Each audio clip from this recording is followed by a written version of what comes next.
Hello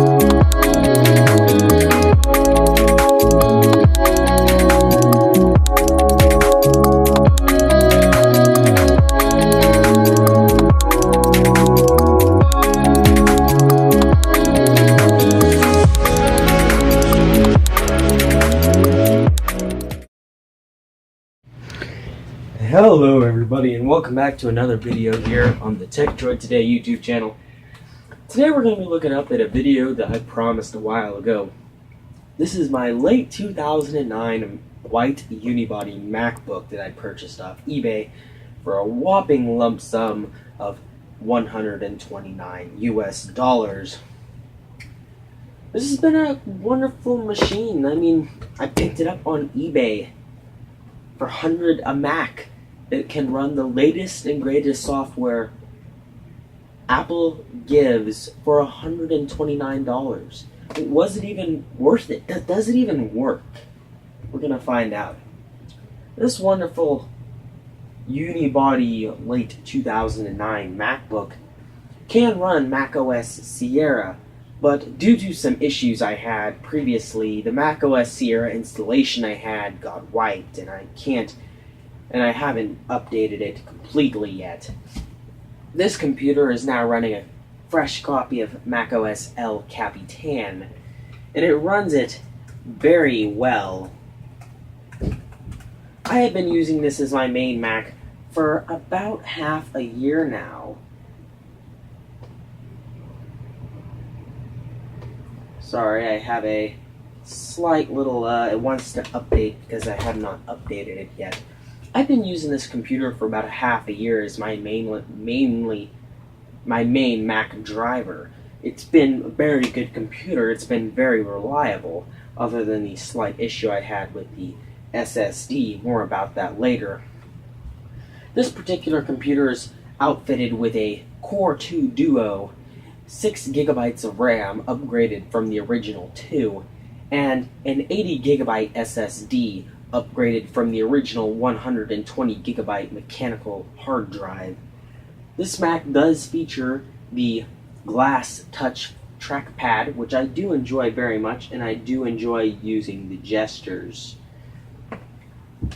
Like I said, I don't have the version of High Sierra installed on this computer, even though it can run it, because the 80 gigabyte SSD, I don't know if it was SSD issue, if it was hardware issue, or if the file just got corrupted, but it wouldn't boot off of it anymore. It would get about 3/4 of the way through the loading screen if I plugged in a flash drive and then selected it in the option menu.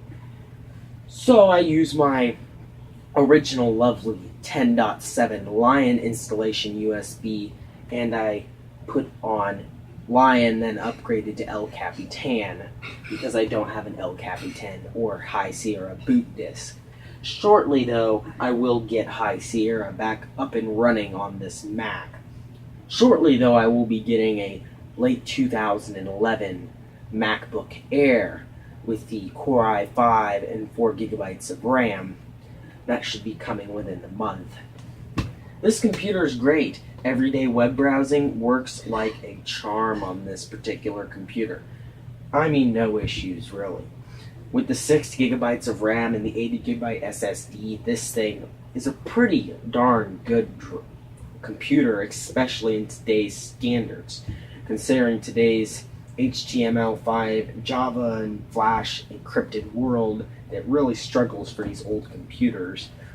This computer is fairly old today, and most Windows computers would not have stayed up this well over time. Plus, this computer still has some decent value, as you could probably resell this on eBay for $140. It does have some scratches, and its finish isn't perfect by no means, but it's definitely a great computer. It was a lot cleaner when I bought it. But for $129, I cannot complain. I've used this Mac, like I say, for about half a year, and I haven't witnessed any issues other than the slight SSD issue. Now, I think the SSD issue was just on my fault for leaving the computer running. Well, I said a lot of good things about this computer, and there's a lot of good things about this computer, but don't get me wrong, it definitely has its flaws. First of all, it gets very, very hot. That Core 2 Duo in there is quite a heat puncher, and when the computer is running, the fans will spin on ridiculously, and it will cook it away. Using this particular computer on an airplane that did not have any tables on my lap was almost painful, even though it wasn't too bad because it has the all rubberized bottom. Another thing I don't like about this, the all rubberized bottom, it gets very dirty and nasty over time. Yes, it is more like the aluminum unibody MacBooks where you just got one plate on the bottom that's removed, other than my late 2006 MacBook Pro, video on that later. So, I have my gripes about it. I mean, another one is it cracks. These computers are very bad for cracking right up here, and this one definitely has that issue. But for the price, I can't complain, and this computer is definitely still usable in today's modern world. I mean, editing video with Final Cut, the processing times are quite ridiculous, but you can get it done, and I was able to edit 1080p video with this old 2009 Core 2 Duo Mac. So it's definitely usable. Games, that's not too much, especially since this has the 256 megabyte graphics in it. I believe this has the Intel chipset. So it has its flaws. It does not have a backlit keyboard, and at night it does get quite annoying because I've gotten quite used to a backlit keyboard on a Mac. I have my gripes about it, but for the price and for the performance it gives, I can't complain. Now, there's the little portion of the video there. Hope you guys enjoyed. Remember to like, comment, and subscribe. If you need to contact me or you have any ideas or anything of that nature, shoot me an email. My email is going to be down in the description below. Let me know what you guys got thoughts of. Let me know if you want to see videos of something else. I'm very sorry for the delay. There will be another video coming up shortly of right here, my first generation iPad Air that I just recently picked up about a week ago. There will be a video on this puppy right there.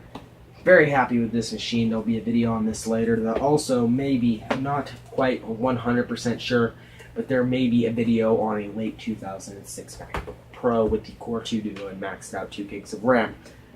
Again, these are videos for another day, so, you know, we'll see what ends up happening there. But anyway, you guys keep it going. Keep on wrenching on your deck every day. Keep getting expanded. Hope you guys enjoyed the video. Thanks.